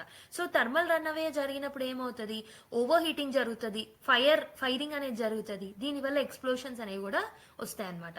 So the chemical composition while flammable electrolytes use చేయడం వల్ల so it may lead to firing అనమాట. High temperature sensitivity. Elevated temperatures లేదా ఎక్స్టర్నల్ ప్రెషర్స్ ఉండడం వల్ల డ్యూరింగ్ ద ఫ్లైట్స్ దీనివల్ల బ్యాటరీలో రప్చర్ అనేది కలగొచ్చు అనమాట. సో డ్యామేజ్ అనేది కలగొచ్చు and it may ignite, again firing అనేది జరిగే ఛాన్సెస్ ఉంటాయి. So fire challenges. Fire caused by the lithium ion batteries release toxic fumes also. ఒకవేళ ఫైరింగ్ అయినా దీంట్లో వచ్చే టాక్సిక్ కెమికల్స్ అండ్ ఫ్యూమ్స్ ఏవైతే ఉన్నాయో they are very much hard to extinguish అనమాట. Okay, standard fire kits on aircrafts are often ineffective against that particular such fires also. Okay, so if you look at the instances of the lithium ion battery fires, so let us see some instances of lithium ion battery fires. Hurricane Helene incident. During the US weather event, lithium ion batteries ఏవైతే ఉంటాయో they caught fire అన్నమాట. So this demonstrates the risk posed by the improper storage and improper handling of lithium ion batteries. On board and cargo fires అనేవి కూడా జరిగాయి. lithium ion battery fires అనేవి they have recorded on various flights also. Okay, so దీనివల్ల there is a damage of the infrastructure and also ఇది ఎందుకు జరిగింది అంటే because of the damage in batteries and దాన్ని ప్రాపర్ గా స్టోర్ చేసుకోకపోవడం వల్ల, హ్యాండిల్ చేయలేకపోవడం వల్ల కూడా సో ఫైర్స్ అనేవి జరిగాయి అనమాట. So these are some instances that were seen already. So what has IFALPA suggested? So ఈ పర్టికులర్ పేపర్స్ ఏం సజెస్ట్ చేస్తున్నానంటే position papers 1, 2 and 3 they have suggested address fire risk posed by lithium ion batteries, propose stricter packing, labeling and handling standards. So basically దాన్ని handling చేయడంలో, okay, దాన్ని label చేయడంలో, packing చేయడంలో utmost measures అనేవి తీసుకోవాలని చెప్పేసి వాళ్ళు రికమెండ్ చేయడం జరిగింది. They have asked us for a improved fire response equipment also. So they have called for dedicated fire kits. Okay, fire kits అనేవి మనం ప్రాపర్ గా తీసుకురావాలి. So which can handle the thermal runaway situation. Okay, fire kits అనేవి ఒకవేళ firing అనేది జరిగినా so ప్రాపర్గా దాన్ని హ్యాండిల్ చేసి దాన్ని తగ్గించేలాగా చూసుకునేలాగా మెకానిజమ్స్ని డెవలప్ చేయాలి. Regulatory revisions advocate for better enforcement of the international standards, for example UN 3480, UN 3481 ఇలాంటివన్నిటిని ప్రాపర్గా ఇంప్లిమెంట్ చేయాల్సిన అవసరం అనేది ఉంది ఈ ఇంటర్నేషనల్ స్టాండర్డ్స్ని. Research and innovation, so we have to push for developing fire separation systems. Okay, fire separation సిస్టమ్స్ని develop చేయాలి సో దాట్ మనం ఈ రిస్క్లో నుంచి మనం తప్పించగలుగుతాం. Okay, safety protocols to address the risk, so transport restrictions అనేవి చేయాలి. Airlines restrict the transport of lithium ion batteries about certain energy threshold. ఒకవేళ ఒక లిమిట్ పెట్టి అంతకన్నా ఎక్కువగా ఎనర్జీ థ్రెషోల్డ్ బ్యాటరీస్ ఉంటే వాటిని ట్రాన్స్పోర్ట్ చేయొద్దు అన్న రూల్స్ పెట్టాలి. ట్రైన్ చేయాలన్నమాట అక్కడ ఉన్న కార్గో హోల్డర్స్కి, స్టాఫ్కి వాళ్ళకి ప్రాపర్గా ట్రైన్ చేయాలి in order to handle the lithium ion batteries. Design innovations, so engineers are working on safer battery design such as solid state batteries, వీటిని తీసుకురావడానికి ట్రై చేయాలన్నమాట సో దట్ లీకేజ్ జరగకుండా ఉంటుంది. Okay, so in this context we also need to look at what are the advantages of lithium ion batteries. Energy efficiency అనేది చాలా ఎక్కువగా ఉంటుంది. It will be compact, lightweight and rechargeable. Wide usage, so ఇది ఎక్కువగా EVs లో, smart phones లో, laptops లో, aviation components లో కూడా మనం యూస్ చేసుకోవచ్చు. What are the environmental benefits అంటే it promotes clean energy. Okay, so by powering the EVs it will reduce reliance on the fossil fuels also. But there are certain disadvantages. ఏంటి, fire risk ఎక్కువగా ఉంటుంది. Recycling challenges అనేవి ఉంటాయి అనమాట. Difficult to recycle due to complex chemical composition. Safety concerns అనేవి ఉన్నాయి. So ఏం చేస్తే బాగుంటుందని అంటే రెగ్యులేషన్స్ని ఎన్హాన్స్ చేయాలి, ఇన్నోవేటివ్ టెక్నాలజీస్ని తీసుకురావాలన్నమాట. సో బ్యాటరీ ఫైర్స్ అనేవి కాకుండా బ్యాటరీ సేఫ్టీ స్టాండర్డ్స్ని స్ట్రిక్ట్గా ఇంప్లిమెంట్ చేయాలి. అవేర్నెస్ క్యాంపెయిన్స్ అనేవి అవసరం. International cooperation like ICAO, IFALP వీటితోని కోఆర్డినేషన్తోని మనం రూల్స్ తీసుకురావాల్సిన అవసరం అనేది ఉందన్నమాట. So this is about lithium ion batteries on flight dangerous article అనమాట. నెక్స్ట్ ఆర్టికల్కి వెళ్ళిపో. So next one, so this is article from Sunday news paper. IIT Roorkee uses bacterial enzymes to degrade plasticizers అని చెప్పేసి ఒక innovation, IIT Roorkee యొక్క innovation గురించి ఇందులో mention చేయడం జరిగింది. సో నాకు తెలుసు, సో బిసైడ్స్ ప్లాస్టిక్స్ ఏంటంటే ప్లాస్టిక్స్ యూసేజ్ అనేది చాలా పెరుగుతుంది. అండ్ ఏంటంటే ఇక్కడ ప్లాస్టిక్స్ లో మనకి ప్లాస్టిసైజర్స్ ఉంటాయి అనమాట. సో దీస్ ఆర్ కార్సినోజెనిక్ అనమాట. సో దీనివల్ల ఎన్వైరన్మెంటల్ ఇంపాక్ట్ అనేది, లైక్ ఎన్వైరన్మెంట్ మీద నెగిటివ్ ఇంపాక్ట్ అనేది ఉంటుంది. సో ప్లాస్టిసైజర్స్ అంటే ఏంటో తెలుసుకోవాలి. Plasticizers are the chemical which are added to the plastics తయారీలో మనం ప్లాస్టిసైజర్స్ ని యూజ్ చేస్తాం. ఎందుకు, ప్లాస్టిక్ యొక్క ఫ్లెక్సిబిలిటీని పెంచడానికి అండ్ ఆల్సో షైన్ అనేది తీసుకురావడానికి మనం యూజ్ చేస్తూ ఉంటాం. బేసికలీ బేబీ టాయ్స్ లో, షాంపూస్ లో, సోప్స్ లో, ఫుడ్ కంటైనర్స్ లో కూడా మనం ప్లాస్టిసైజర్స్ ని యూజ్ చేస్తాం. ఓకే, సో బేసిక్గా ఈ plasticizers are absorbed through the skin also. Okay, దానివల్ల హ్యూమన్ హెల్త్ కూడా ఇష్యూస్ అనేవి వస్తున్నాయి. అయితే ఆ team of researchers, okay, named doctor Parivindra Kumar and also the professors of Department of Biosciences and Bioengineering of IIT Roorkee, వాళ్ళు ఏం చేశారంటే they have used an enzyme which is produced by soil bacteria Sulfobacillus acidophilus అనే ఒక bacteria నుంచి ఒక enzyme ని తీసుకొని they have tried to break down this particular plasticizers break down లో ఆ ఎంజైమ్ ని యూజ్ చేయడం జరిగింది అనమాట. సో ఆ కాంటెక్స్ట్ లో ఈ న్యూస్ ఆర్టికల్ రావడం జరిగింది. ఇది మనకి GS3 లో environmental pollution and also mitigation లో హెల్ప్ఫుల్ అవుతుంది అనమాట. అయితే what are the key research? So enzymes used ఏమని చెప్పాను, they have used enzyme which is derived from bacterium Sulfolobus acidophilus అనే ఒక బ్యాక్టీరియా నుంచి డిరైవ్ చేయడం జరిగింది ఈ ఎంజైమ్ ని. సో ఇదేం చేస్తుందంటే it is capable of degrading this particular plasticiser. Okay, so అయితే ఇక్కడ మీకు టెక్నికల్ నేమ్స్ అనేవి అసలు ఇంపార్టెంట్ కానే కావు, డైరెక్ట్ గా ఇలా టెక్నికల్ నేమ్స్ అడగరు.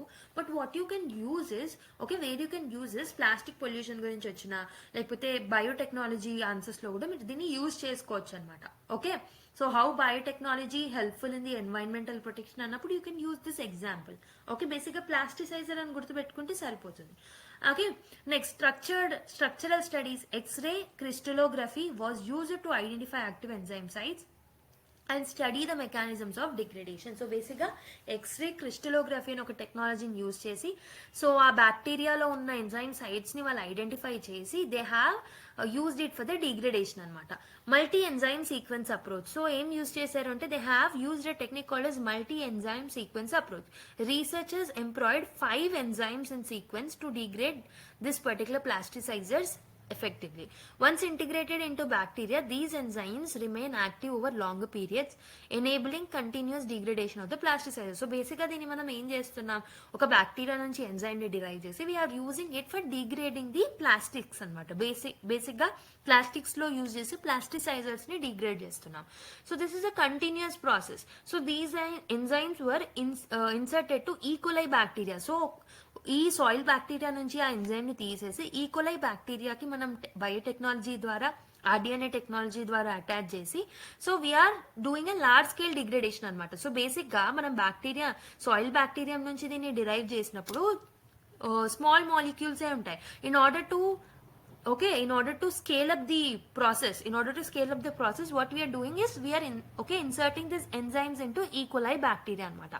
Ee innovative bioprocesses edaithe untundo, this enhance environmental stability, sustainability penchochu, harmful chemicals ni break down cheyochu anamata.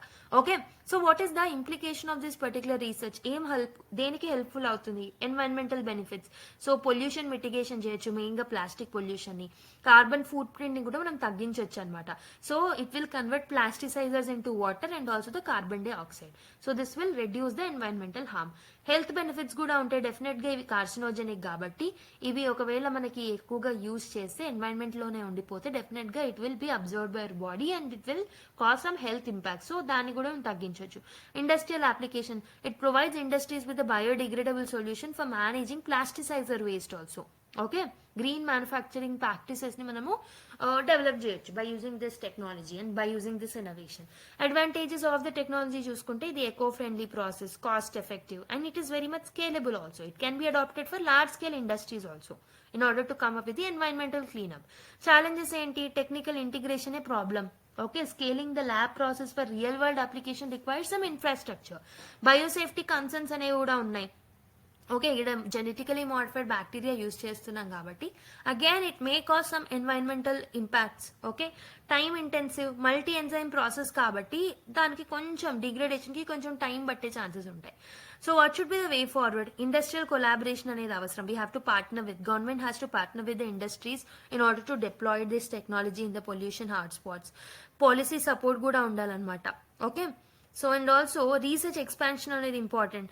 So we have to explore this bacterial strains and enzymes to broaden up the application and దీన్ని awareness అనేది కూడా అవసరం అనమాట in order to make it more useful. Stake holders ఎవరైతే ఉంటారో and public ఎవరైతే ఉంటారో వాళ్ళకు కూడా అవేర్ చేయాలి ప్రాసెస్ గురించి. So this is about this innovation and it's possible implications. So let us look at another article. Denotified tribes anger growing amid a stagnating scheme classification issues అని చెప్పేసి ఒక article రావడం జరిగింది. So before that let's look at where it can be linked. So GS1 లో Indian society issues related to vulnerable sections లో link చేసుకోవచ్చు. So first of all let's see who are this denotified tribes. Tribes labeled as criminal during the British colonial rule under the Criminal Tribes Act 1871 are called as denotified tribes anamata. Basically వీళ్ళు criminals కాదు, they were fighting for their rights, but Britishers used them as a criminals. ఆ terminology use చేయడం జరిగింది. Later ఈ act ని మనం post independence repeal చేసుకొని 1952లో we have named again them as a denotified tribes అనమాట. అయితే సో 2015లో ఏం చేసామంటే in order to study about this denotified tribes and other notified tribes Idate commission ని మనం ఫామ్ చేసుకోవడం జరిగిందనమాట. So they have recommended some measures for the welfare of this denotified tribes. They have concluded that there are almost 1526 such communities. దీంట్లో 269 communities ఏవైతే ఉన్నాయో they are అన్కేటగరైజ్డ్ under SC, ST, OBC classification. అంటే 1526 ఉన్నప్పటికీ అందులో 269 అసలు SCలో కానీ STలో కానీ OBCలో కానీ క్లాసిఫై కాకుండా ఉన్నారనమాట.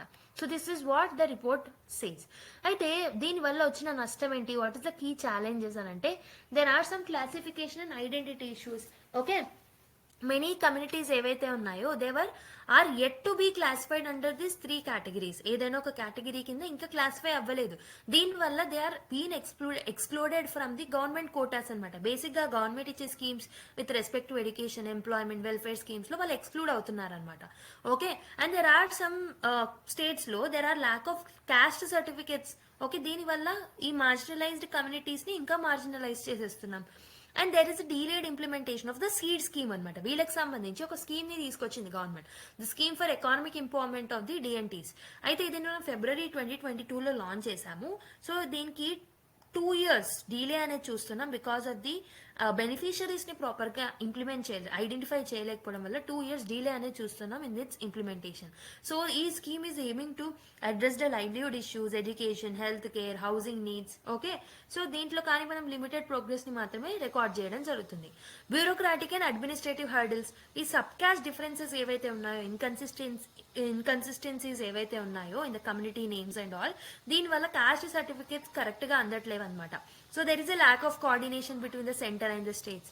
Okay, next what are the ignored recommendations. So 2017లో ఇడేట్ కమిషన్ ఏదైతే రిపోర్ట్ ఇచ్చిందో, సో దాంట్లో ఇచ్చిన రికమెండేషన్స్ ని ఫుల్ గా ఇంప్లిమెంట్ చేయలేదన్నమాట. So this is leading to stagnation in addressing the fundamental issues with respect to DNTs. Okay, so మరి ఏం చేస్తే బాగుంటుంది, అన్న కన్నా ముందు let's see what are the welfare measures that government has taken up. Okay, for them SEED scheme అని చెప్పాను, financial assistance ఇస్తారు. Okay, they will focus on financial assistance, education, health care అనేది డిఎన్టీస్ కి ప్రొవైడ్ చేయడం జరుగుతుంది అనమాట. Okay, so requires immediate acceleration to deliver the promised benefits. So government actions ఏం తీసుకుంది ఇంకా అంటే, సోషల్ జస్టిస్ మినిస్ట్రీ ఏదైతే ఉంటుందో it has resolved to urge states to expedite the issuance of DNT certifications. ఖచ్చితంగా సర్టిఫికేషన్స్ ఇవ్వండి అని చెప్పేసి స్టేట్స్ కి చెప్పడం జరిగిందనమాట. Okay, so it calls for integrated DIT population data in the national census తో కూడా ఇంటిగ్రేట్ చేయాలనుకుంటున్నారు ఈ డేటాని. అండ్ రిఫార్మ్స్ తీసుకురావడానికి ఒక పర్మనెంట్ కమిషన్ ని తీసుకురాబోతున్నారు in order to oversee the DNT welfare. So issuance of joint caste certificates also, SC DNT, ఎస్టీడిఎన్టీ.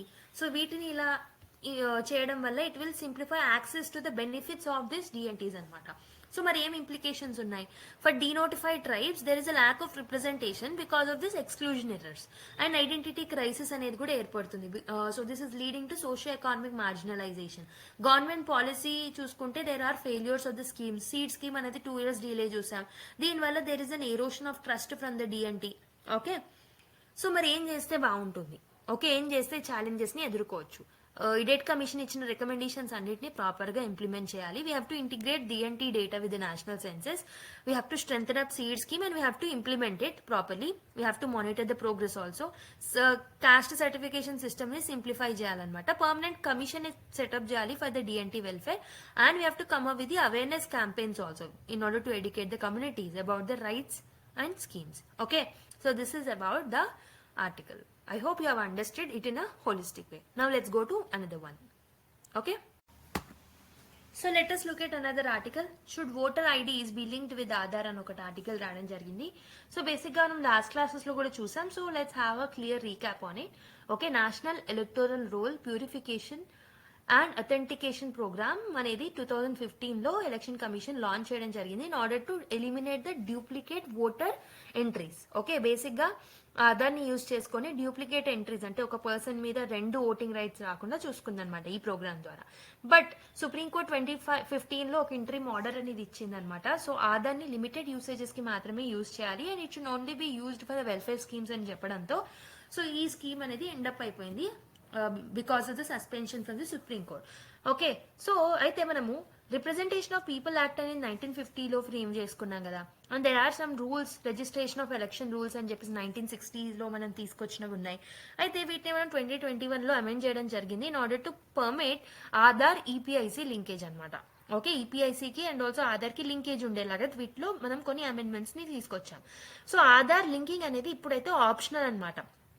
అయితే failure to provide the Aadhaar cannot result in the disenfranchisement. ఒకవేళ ఆధార్ని ప్రొవైడ్ చేయలేకపోతే వాళ్ళకి ఓటింగ్ రైట్స్ ని కట్ డౌన్ చేయకూడదు. అయితే పుట్టుస్వామి కేసులో 2018లో రైట్ టు ప్రైవసీ ఏదైతే ఉంటుందో it was declared as a fundamental right. So Aadhaar use was restricted to welfare schemes by the supreme court. Okay, and దానివల్లనే ఇక్కడ మనకి ఓన్లీ ఆప్షనల్ గా పెట్టారనమాట ఆధార్ లింకేజ్ అనేది. Aadhaar is only a proof of residence and it's not a proof of citizenship. గుర్తుపెట్టుకోండి, ఇది previous question. Aadhaar is a proof of residence and not a proof of citizen. So that's why we're limiting its effectiveness for verifying voter eligibility. Only Aadhaar ని government schemes implementation లోనే వాడితే మంచిదన్నమాట. Privacy and exclusion errors. So there are some errors in the Aadhaar database. సో దీని వల్ల ఏమవుతుంది, కొన్నిసార్లు wrongful deletions అవుతున్నాయి. కొంతమంది ఎలిజిబుల్ ఉన్నా వాళ్ళ డిస్ఎన్ఫ్రెంచ్మెంట్ అనేది జరుగుతుంది. That's why so it was made optional అనమాట. సో దీని యొక్క misuse will include profiling and surveillance of the voters also. So మరి ఏం చేస్తే బాగుంటుంది? So we have to publicise the benefits and we have to address the concerns that are there with it respectively. Okay, transparent గా ఉండేలా చూసుకోవాలి. అయితే people are not aware. Aadhaar అనేది compulsory అనుకుంటున్నారు, but Aadhaar it's just an optional thing కాబట్టి we have to actually make them aware అనమాట. Safeguard against data misuse. Okay, we have to ensure that no vote is disenfranchised. So Aadhaar linking వల్ల అసలు ఏ vote అనేది కూడా డిస్ఎన్ఫ్రాంచైజ్డ్ కాకుండా, అంటే voting rights కోల్పోకుండా అందరికీ ఈక్వల్ గా వచ్చేలాగా ఎక్స్క్లూజన్ అండ్ ఇంక్లూజన్ ఎర్రర్స్ ఉండకుండా చూసుకోవాలన్నమాట. Okay, so before getting into the next article, let's solve a UPSC prelims MCQ. Okay, consider the following statements regarding the linking of Aadhaar with voter ID card. Aadhaar is a mandatory requirement for linking with voter ID under the Representation of People Act 1950. The Supreme Court in Puttaswamy judgment upheld the use of Aadhaar for all purposes, including the electoral processes. Aadhaar is a proof of residence and not citizenship. So you have to choose the right statements. 1 and 2 only, 3 only, 1 and 3 only, 2 and 3. Try చేయండి. So the right answer is 3 అనమాట. So that is B, option B is the right answer. ఎందుకంటే only welfare schemes లో Aadhaar use చేయాలని చెప్పేసి right to ప్రైవసీని ensure చేస్తూ Puttaswamy judgment లో supreme court judgment ఇవ్వడం జరిగింది. So second one is wrong. ఇక్కడ ఓటర్ ఐడికి ఖచ్చితంగా Aadhaar mandatory and representation of people act అనేది చెప్పలేదు. It told that it is optional. కాబట్టి only 3, that is it is a proof of residence and not of citizenship అనేది right. Okay, so let's look at this article. The island of interest అని చెప్పేసి Greenland గురించి article రాయడం జరిగింది అనమాట. So this article is mainly revolving around the Greenland's growing importance in the global geo politics and also the climate dynamics. Okay, so basic గా మనకు తెలుసు the geo political competition in the Arctic is more. So basic గా global warming వల్ల so there is a melting of ice in the Arctic region. Arctic region లో there is a melting of ice, we know. Okay, this is unlocking new shipping routes also. So untapped oil, gas and mineral resources ని కూడా మనం tap చేస్తున్నాం because of the global warming effect on the Arctic reason. Okay, అయితే ఈ issue ఏదైతే ఉంటుందో this has sparked intense competition among the major powers, especially US కి, రష్యాకి and చైనాకి. సో వీటికి ఏంటంటే మెయిన్ గా to gain the influence in the Arctic reason, these 3 ఏవైతే లార్జ్ కంట్రీస్ ఉన్నాయో there are having a competition among them. So Greenland అనేది it's strategic location కాబట్టి Greenland has become an island of interest. Okay, so ఎందుకు ఇక్కడ మనకు చాలా resources ఉంటాయి and it is a focal point of the geo political rivalry also. అయితే recent surveys ఏం reveal చేశానంటే 25 అవుట్ ఆఫ్ 34 క్రిటికల్ మినరల్స్ ఏవైతే ఉంటాయి, మెటీరియల్స్ ఏవైతే ఉంటాయో, raw materials, so which are essential for the modern technology, electric vehicle and all are found in the Greenland area అనమాట. అయితే ఈ మినరల్ వెల్త్ ఏదైతే ఉంటుందో this has drawn attention from the global powers. Main గా నేను చెప్పినట్టు Russia, USA, China want to have an influence on it. Okay, so US has its own interest in the Greenland. So US అనేది Greenland ని ఒక critical point గా treat చేస్తుంది అనమాట in the Arctic strategy. Okay, it is operating the military bases in the Greenland area. Okay, and also they have even been historical attempts by the US to purchase the Greenland also, historical ga chuskunna. Okay, so that's where Greenland is very very important. So I hope you have understood the context of this news. So let's see the location of the Greenland anedi it is situated between the Atlantic Ocean and the Arctic waters anamata. So Atlantic Ocean ki Arctic waters ki madhyalo manaki Greenland anedi kanipistundi, making it strategically critical in order to control over the Arctic region. Okay, so ఈ Arctic reason ఏదైతే ఉంటుందో ఇది మనకి melt అవ్వడం వల్ల, ఇక్కడ glaciers melt అవ్వడం వల్ల న్యూ షిప్పింగ్ రూట్స్ అనేవి ఓపెన్ అవుతున్నాయి అనమాట, which is caused by the global warming. There is a melting of ice which is opening up the shipping roots.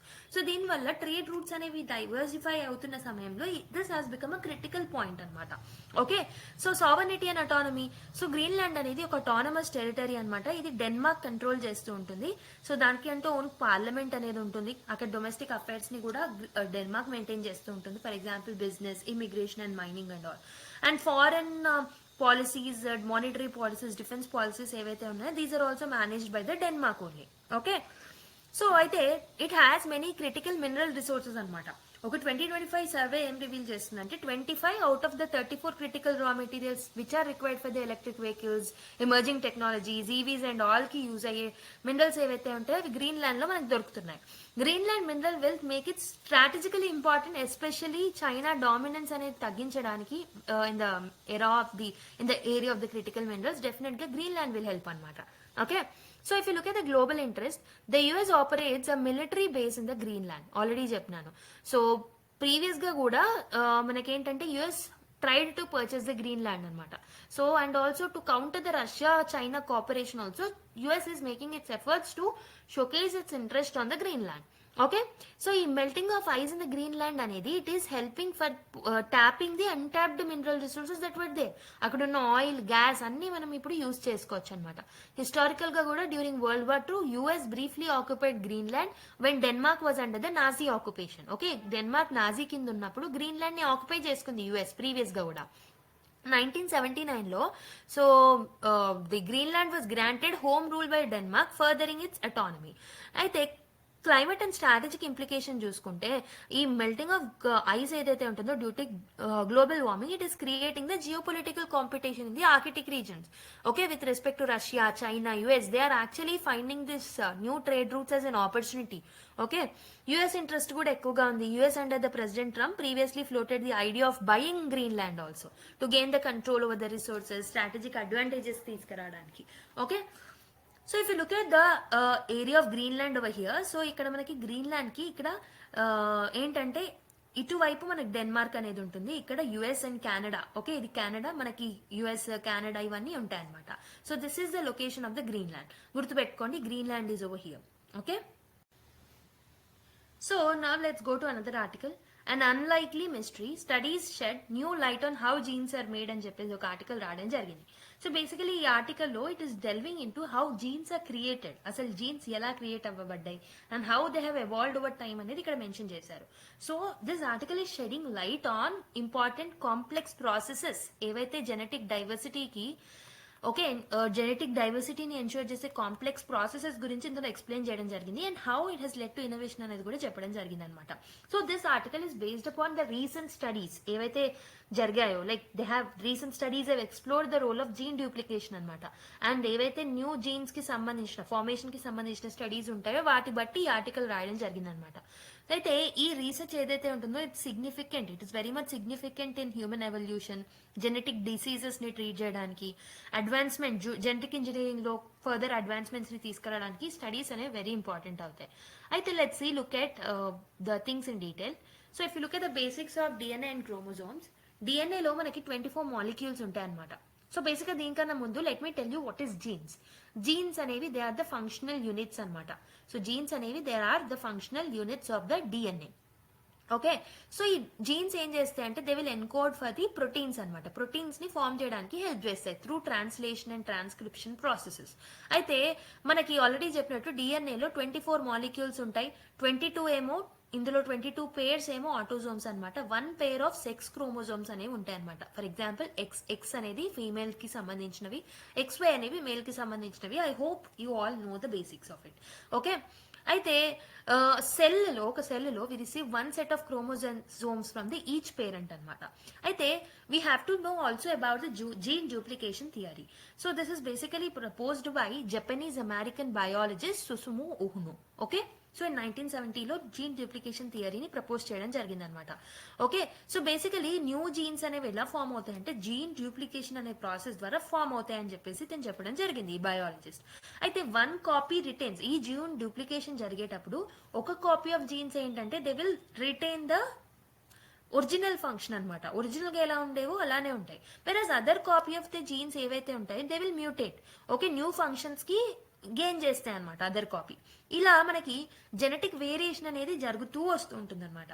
Okay, if you look at the genetic components, coding jeans almost మనం మన బాడీలో డిఎన్ఏలో ఉన్న jeans లో around 20,000 genes ఎలా ఉంటాయంటే they encode for the proteins అనమాట. అంటే they convert through the transcription and translation processes ద్వారా then encode the proteins. Okay, వీటిని మనం కోడింగ్ జీన్స్ అంటాం.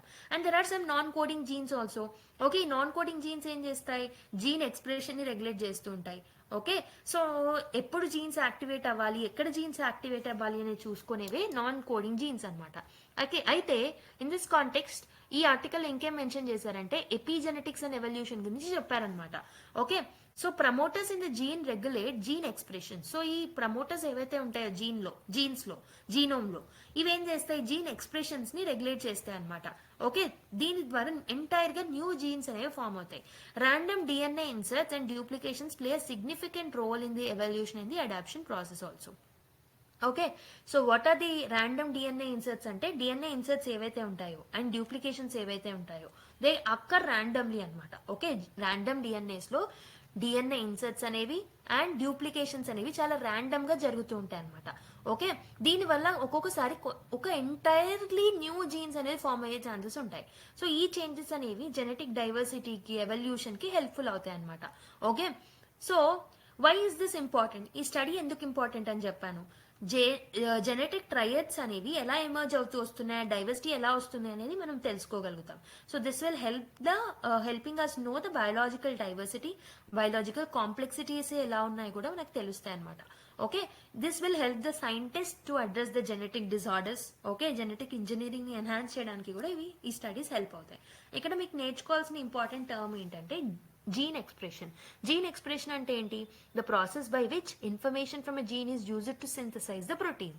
అయితే ఈ జీన్స్ ద్వారా మనం ప్రోటీన్ ని ఫామ్ చేసే ప్రాసెస్ ఏదైతే ఉంటుందో, the process through which this gene is converted into protein, synthesized into protein is nothing but gene expression. Epigenetics అంటే ఏంటి, so this is the study of changes in the gene activity not involving alterations in the genetic code. Okay, gene యాక్టివిటీలో changes ఎలా కలుగుతుంటాయి without involving any alteration, ఎలా changes అనేవి కలుగుతున్నాయని study చేసేది epigenetics అనమాట. Okay, I hope you have understood. This is a slightly technical one, but very important for the science and technology point of view. Okay, now let's go to another news. So now let's go to another one. Already మనం దీని గురించి previous classes లో చూసాం. India US joint sonobuoy production line expected to be ready by 2027 అని చెప్పేసి article రావడం జరిగింది. In the last classes also I have told you that India and US అనేది కొలాబరేట్ అవుతున్నాయి in order to strengthen the defence manufacturing. Okay, దేని ద్వారా strengthen చేయాలనుకుంటున్నాయంటే India US defence partnership ద్వారా.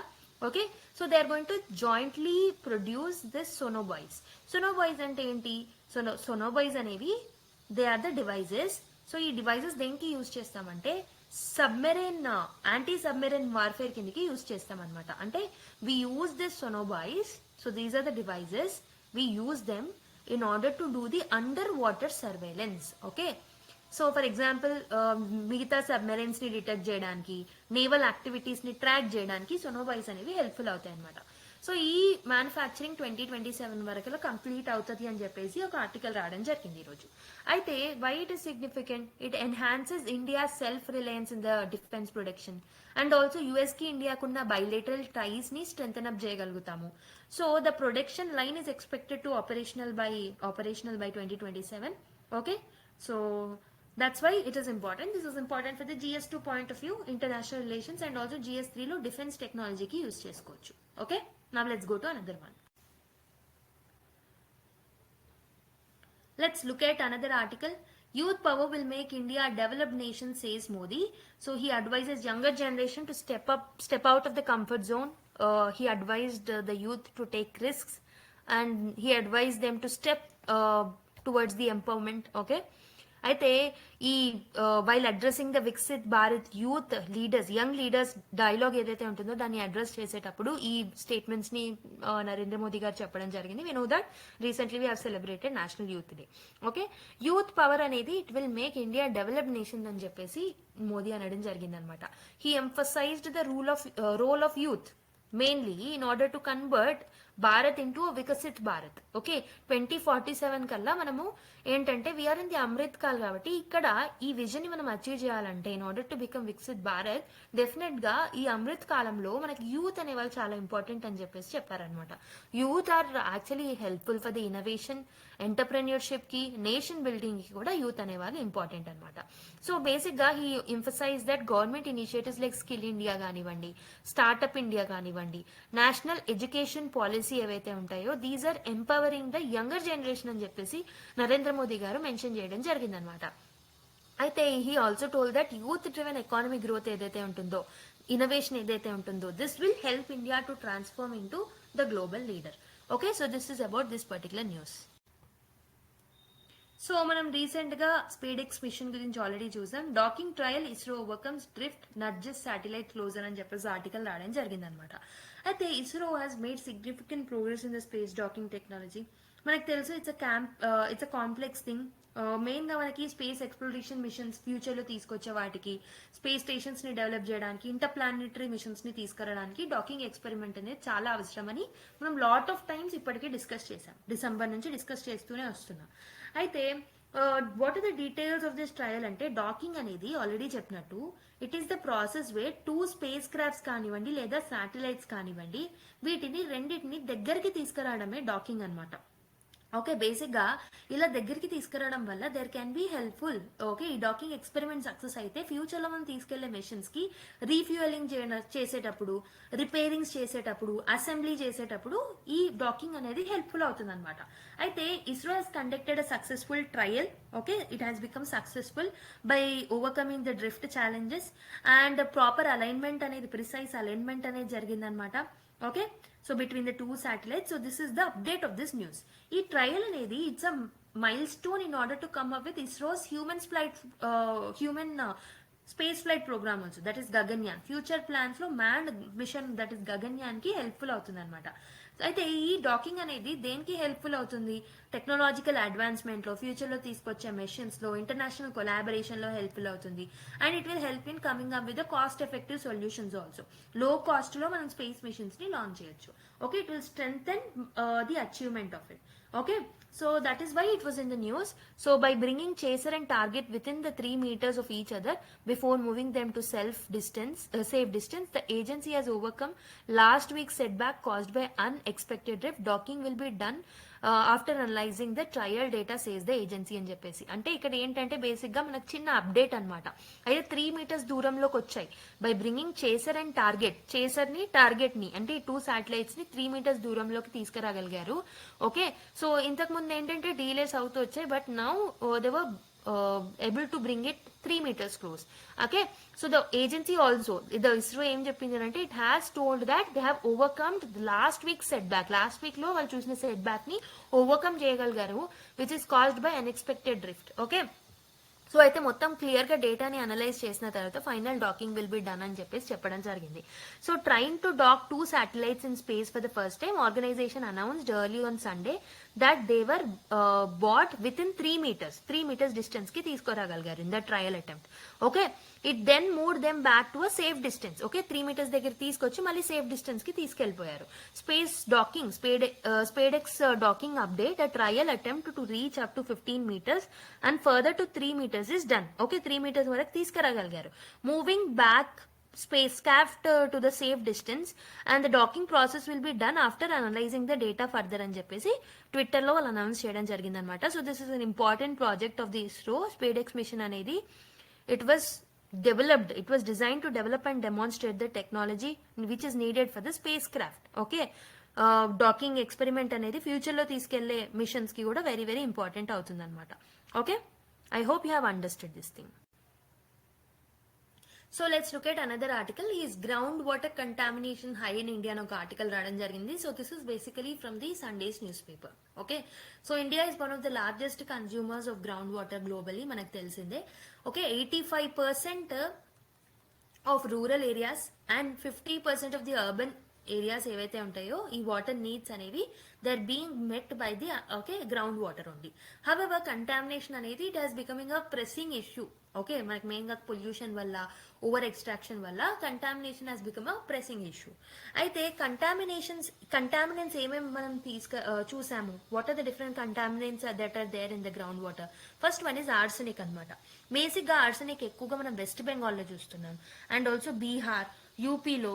ఓకే, సో దీనివల్ల prolonged exposure of the arsenic will lead to the cancer. Okay, cancer కి దారి తీసే ఛాన్సెస్ ఉంటాయి, స్కిన్ ఎలర్జీస్ కూడా వచ్చే ఛాన్సెస్ ఉంటాయి. నెక్స్ట్ వన్ ఈస్ ఫ్లోరైడ్ ఎక్కువ చూస్తున్నాం. ఫ్లోరైడ్ ఎక్కువగా మనము రాజస్థాన్లో, ఏపీలో అండ్ ఆల్సో కర్ణాటకలో ఎక్కువగా చూస్తున్నాం. So this is leading to the dental and skeleton fluorosis అనమాట. గుర్తుపెట్టుకుని, very important, match the following లో వచ్చే ఛాన్సెస్ ఉంటాయి. ఆర్సెనిక్ వల్ల క్యాన్సర్స్ వస్తున్నాయి, స్కిన్ లెజియన్స్ వస్తున్నాయి. ఫ్లోరైడ్ వల్ల మనకు తెలిసిందే, లాట్ ఆఫ్ టైమ్స్ మనం వింటూ ఉంటాం. So fluoride will cause a dental and skeletal fluorosis అనమాట. నైట్రేట్ వల్ల ఏమవుతుంది, నైట్రేట్ ఎక్సెసివ్ గా ఉండడం వల్ల మనకి బ్లూ బేబీ సిండ్రోమ్ లాంటివి వస్తాయి అనమాట. So the result of excessive fertiliser use will release the nitrate అనమాట. నైట్రేట్ గురించి ప్రీవియస్ క్లాసెస్ లో కూడా మనం చూసాం. Heavy metals like for example lead, chromium, cadmium అవి కూడా అండర్ గ్రౌండ్ వాటర్ కి వెళ్తే చాలా హార్మ్ఫుల్ థింగ్స్ అనేవి అటాక్ అవుతాయి. అండ్ మెర్క్యూరీ వల్ల కూడా మనకి బయోడైవర్సిటీ డ్యామేజ్ జరుగుతుంది, హ్యూమన్ హెల్త్ మీద కూడా మనకి ఇష్యూస్ అనేవి వచ్చే ఛాన్సెస్ ఉంటాయి. అయితే అసలు ఎందుకు జరుగుతున్న ఈ కంటామినేషన్స్ అంటే, first one is because of the over extraction వల్ల అక్కడ ఉన్న కొద్ది వాటర్ లో the concentration is becoming more, the concentration of chemicals. So that is leading to the okay, so ground water tables తగ్గిపోయి it is pulling the contaminants further. Second one is industrial discharge పెరగడం వల్ల. Third one is urban waste వల్ల. Next agriculture లో ఎక్కువగా pesticides, fertilisers వాడడం వల్ల. So ఇలా different reasons ఉన్నాయి why the ground water pollution is increasing అని.